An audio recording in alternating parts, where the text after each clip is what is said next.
ہم مولائے کائنات کے محب ہیں. بے وقوفوں کو پتہ نہیں کیوں اتنے غریب بناتے ہو بھائی.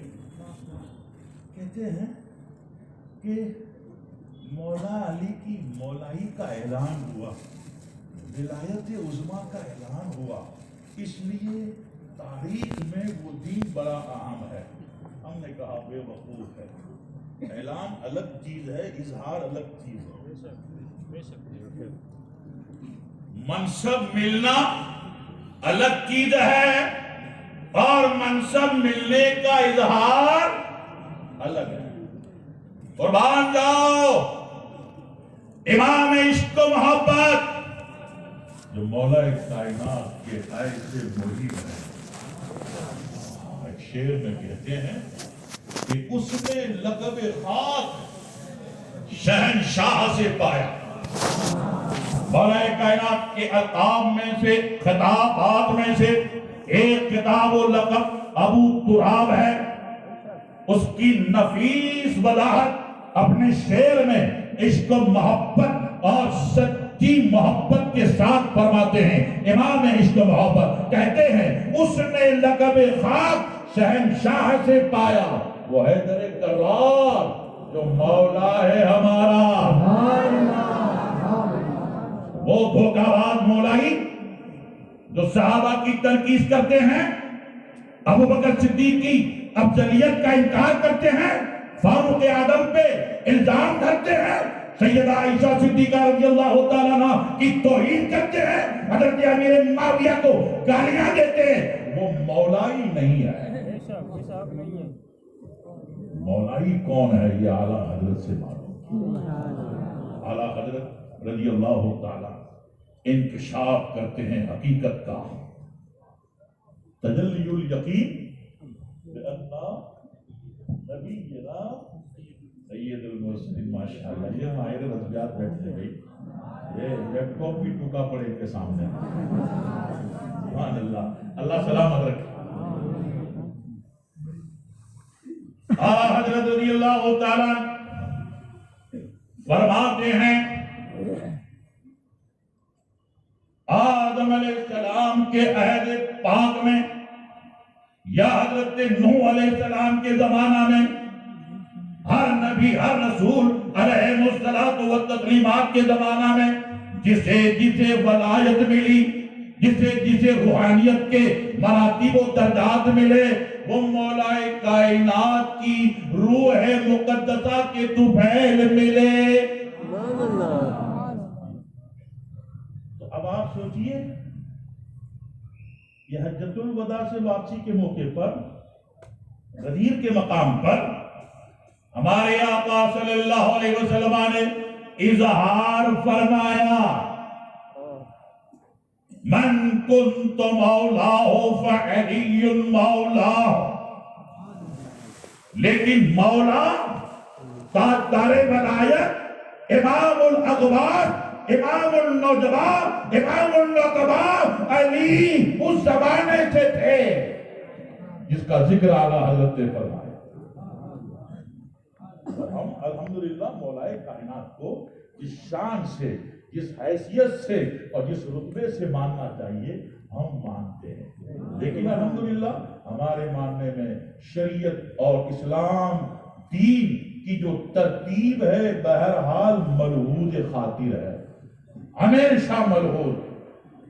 ابو بکر صدیق رضی اللہ تعالیٰ یہ پہلے خلیفہ,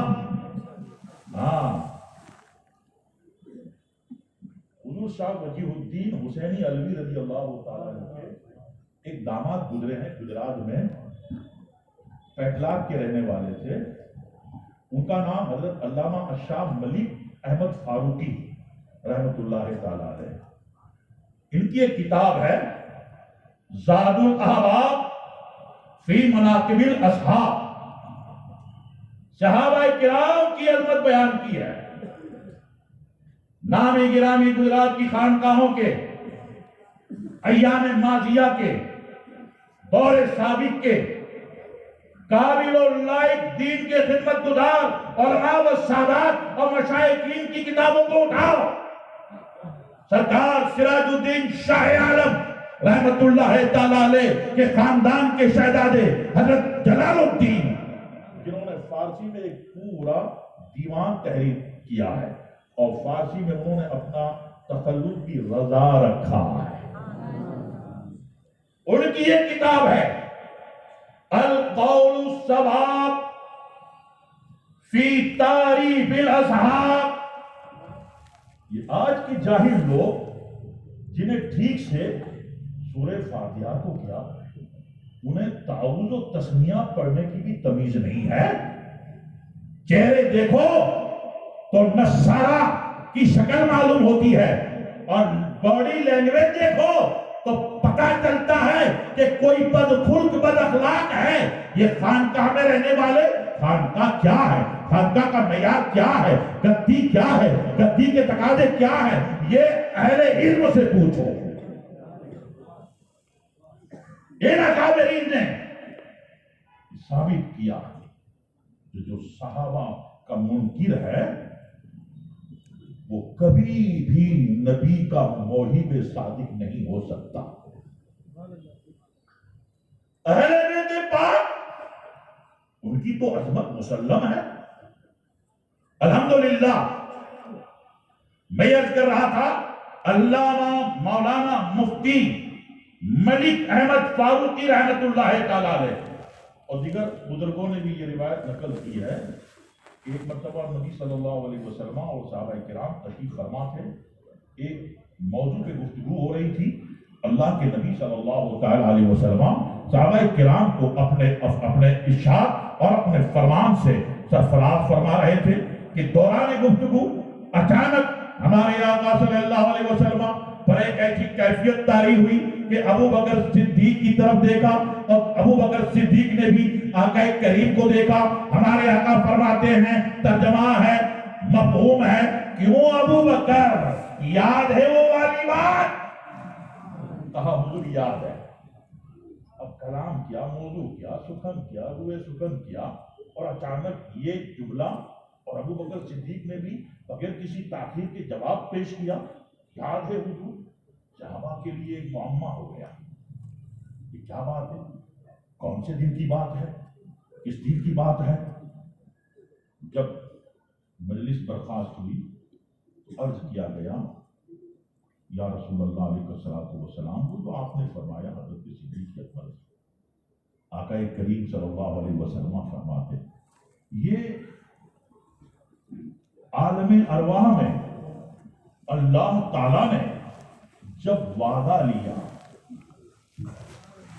عالم ارواح میں اللہ تعالیٰ نے الستو بربکم سب کو مخاطب کر کے ارشاد فرمایا، کیا میں تمہارا رب نہیں ہوں؟ تو جلالت رب العالمین کے سامنے کسی کو سخت نہیں ہوئی کہ کچھ عرض کیا جائے، مگر محبوب اللہ اکبر حبیب پاک صلی اللہ علیہ وسلم عرض کرتے ہیں، قالوا بلا شہیدنا۔ اب مفسرین فرماتے ہیں کہ انبیاء کرام کی ارواح نے اسی جواب کو ریپیٹ کیا، مرسلین اعلام علیہم الصلاۃ والتسلیمات کی زبان نے، جماعت نے اسی جواب کو ریپیٹ کیا۔ پھر نبیوں اور رسولوں کے بعد صدیقین خلفائے کرام میں سب سے پہلے ابو بکر صدیق رضی اللہ تعالیٰ عنہ کی روح پاک نے قالوا بلا شہیدنا کہا۔ یہ اس موقع اور اس واقعہ کی طرف اشارہ کر کے حضور نے فرمایا۔ اس لیے مفسرین نے لکھا، ثانی اثنین اذ ہما فی الغار، ثانی اثنین کی تشریح اور وضاحت کرتے ہوئے مفسرین فرماتے ہیں کہ یہ پہلا موقع نہیں ہے کہ نبی صلی اللہ علیہ وسلم